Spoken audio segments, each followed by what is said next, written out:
こんにちは、オートウエストエンドです。さあ、今回はですね、ここを見ていただきますと、はい、ネジが刺さっております。パンクをまたしてしまいました。まだね、抜けてきってはいないんですが、こんな感じで、頭が四角い穴の開いているネジですね。これが入っているのをなんか走っていてカツカツ音がしていたので見てみたらこんな感じで刺さっておりました。僕は今カナダのバンクーバーに住んでいるんですが、ちょっと田舎の方に用事があって行ったところ踏んでしまったようです。先日フェリーの乗り方の動画を上げましたが、そのフェリーを使って行った先で踏んでしまい、でちょっとね予定がカツカツだったので、このパンクを直すキットを持っていたんですが、もう家で帰ってから直そうってことで、もうそのまま運転して帰ってきてしまいました。タイヤのね空気圧だけをちゃんと見ながら帰ってきました。そしてなので結構もう150キロ200キロぐらい運転をそのまましてするしかなかった感じです。で帰ってきたこの状況をちょっと見てみたいと思います。もうちょうどタイヤのね真ん中に刺さっていたので、このタイヤを外してね直そうということでこう取り外してみました。そうしますとね、ちょっとこれ自分でもね驚くというか、もう予想外すぎて、ちょっとカメラそっちのけでも自分の目でねめちゃくちゃ近くで見ているんですが、このネジ穴が当たり前っちゃ当たり前なんですけども、もう削れてしまって四角い穴が開いていたはずなんですが、もうちっちゃい丸い穴が残っているのみになってしまいました。どうしたものかなと、普通に四角い頭のドライバーを使ってね抜こうと思ったんですが、それもできなくなってしまったので、もうこのまましておいた方がいいのかちょっと考えていたんですが、ちょっとプライヤーで周りのゴムを押し下げながらネジを回せるかなと思ってやってみたんですが、ちょっと動いたのでそれでトライしてみようと思いました。今ちょうどねど真ん中に刺さってるって示していましたが、もうね綺麗にここで踏んだんですよね。いやーやられましたが、そして一旦ねネジを抜く作業に行く前に空気を抜いておきます。このタイヤエクストラロード仕様で、単位 PSI で言いますと38とか39ぐらい普段入れています。なのでネジを抜いた時にねブシュっていきそうなので、25とかそのくらいまで空気を抜いて、そこから試そうということで、今タイヤの空気を入れるツールを半分だけ差し込んで空気を抜いていく作業をしています。このツールはコストコで以前車の緊急セットを買った時についてきたものです。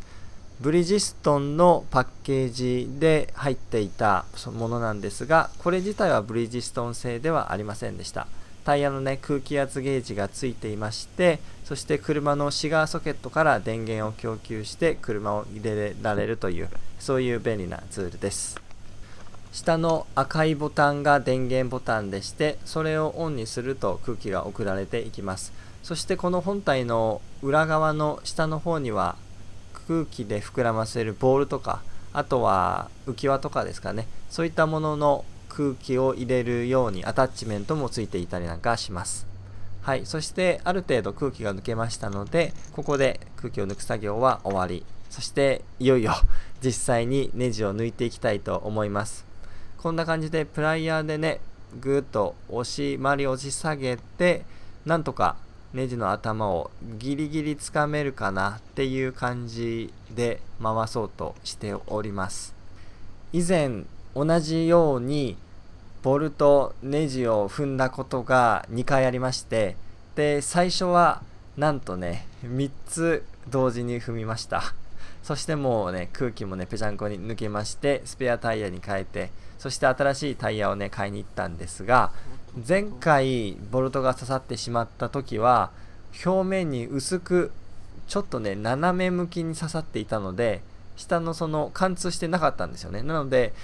タイヤの修理キット買って、それを使い方をご説明して、いよいよ使おうっていう段になり、そしてネジを抜き取ったところ空気が抜けないというね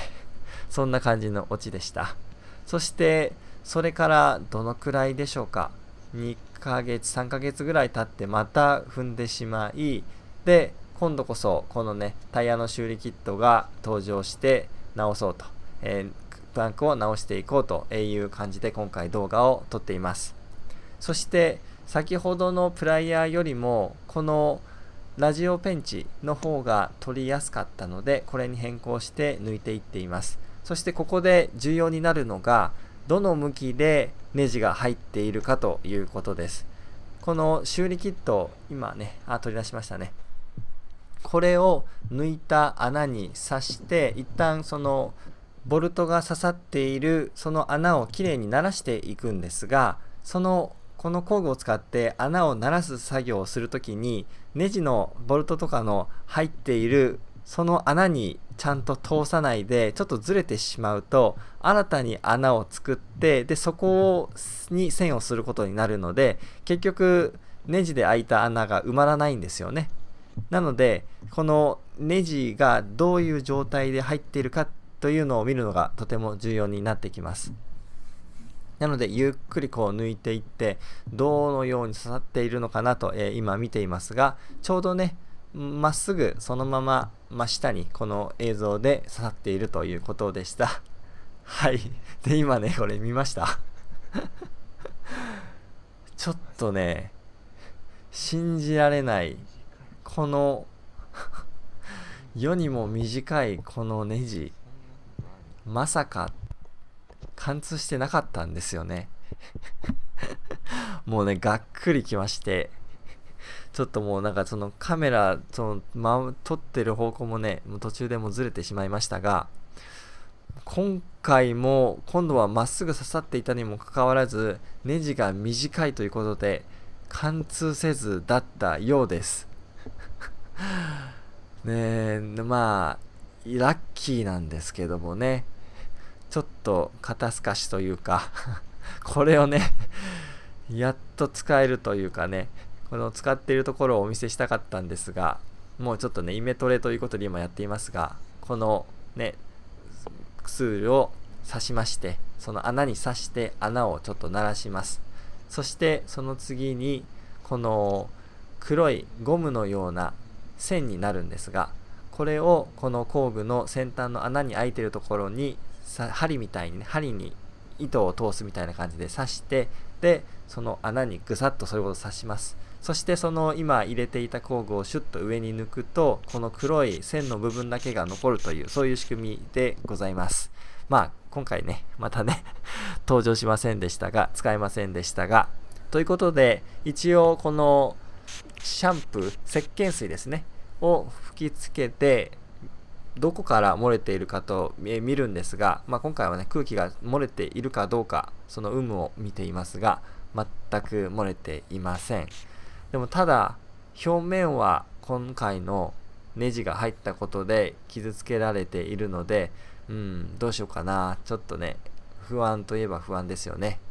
ちなみに今映像に映っている黄色いもの、これはまた今後紹介しますが、車のジャンプスタートをするポータブルバッテリーでして、12V の電源を取り出すことができます。そしてこの空気入れは 12V のシガーソケットから取り出す電源を使用していますので、ちょうどねアダプターをつけまして、このバッテリーとこの空気入れをつないで、車のシガーソケットから取らずともこんな感じで電源を供給することができます。 39psi まで入れていきます。このゲージを見ると40超えてるように見えているんですが、入れている最中はゲージがねずっと空気を送り込んで、本来よりも少し上の値を表示しているので、一旦止めて、そしてこのタイヤからこのゲージを外してまたつなぎ直してということを繰り返して、ちゃんと実際にどのくらい入っているかというのを見ながら微調整をしていきます。そしてキャップを閉めて終わりということなんですが、いやーね、こんなに短いネジだったとはもうほんと頭の部分だけ見ると3、4センチぐらい余裕である顔してるんですよ。なのにもうね抜いてみたらこんな短くて、いや、やられましたね。まあいい意味でなんですけどね。ということで、これで2回連続ネジを踏みつつ結局貫通していなかったという、そういう出来事がありました。まあ次もうネジ自体踏みたくないんですけどもね、もうほんと買って1年ぐらいなんですが、もう3回踏んでいるので、カナダだからなんですかね、日本で運転してて僕踏んだことなかったので、たまたまその工事現場とかに行くの近くにね行くのがダメだったのかなとかね、なんかいろいろ思い返してみると、路肩とかあとは砂利道の建設現場の近くの駐車場とかに止めた時によく踏んでいるので、そういうところを意識的にね避けようというか、気をつけていこうと思いました。ということで、気持ちのいいトルクレンチの音とともに今回の動画は終わりたいと思います。なるべく参考になる動画を撮ろうとしていますが、今回の動画はどうですかねあんまりならなかった気がします。すいません。ということで、またこういった車の修理系の動画を見たいという方はぜひ登録ボタンをお願いいたします。それでは今回もありがとうございました。またお会いしましょう。